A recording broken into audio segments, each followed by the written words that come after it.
In June of 2007, an 8-year-old boy named Mansour was playing with his friends on his home island in East Indonesia. The boys were very close to home, but this is a very remote area. They were effectively just playing out in the wilderness.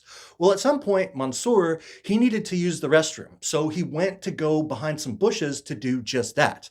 But this island that these boys lived on is known for something very specific. You see, this was Komodo Island.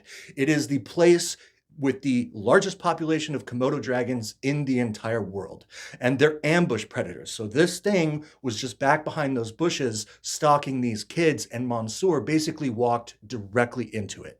As soon as he got behind those bushes, this massive dragon came rushing at him, hit him, took him to the ground, and it bit down around his hip and stomach area, and it started thrashing this poor boy across the ground. Now his friends, who were all of similar age, there wasn't really much that they could do to fend off this dragon. I mean, these things are massive animals.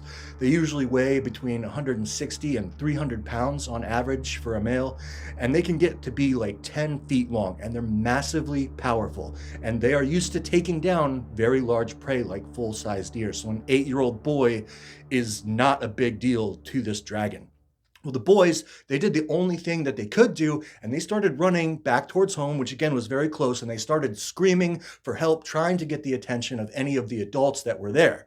Well, it just so happened that Mansour's uncle, who was a fisherman, was repairing some of his fishing nets very nearby, and he heard these boys yelling, and he went running towards them. It took him no time at all to get there. When he got there, this dragon was still attacking Mansour. Mansour was very much alive, but he was in bad shape. This thing had inflicted massive damage to his stomach and his hip area, and again, it was still shaking him around on the ground.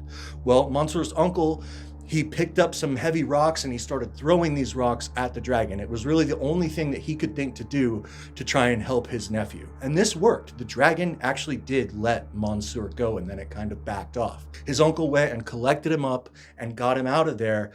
But unfortunately, it was too late. Mansour had sustained a massive amount of traumatic damage, again, to his torso and to his hip area. And half an hour after this attack, Mansour would unfortunately bleed to death. I don't think many of us are at great risk of coming into contact with any of these animals, but if you ever do and one comes after you, you need to apparently run away in a zigzag pattern. I don't know, for whatever reason, that seems to throw them off. And if one ever gets a hold of you, you fight for your life and try and get it off you as soon as possible, because once it bites you and once you get that venom in your system, you have a very limited time to get treated before you bleed out.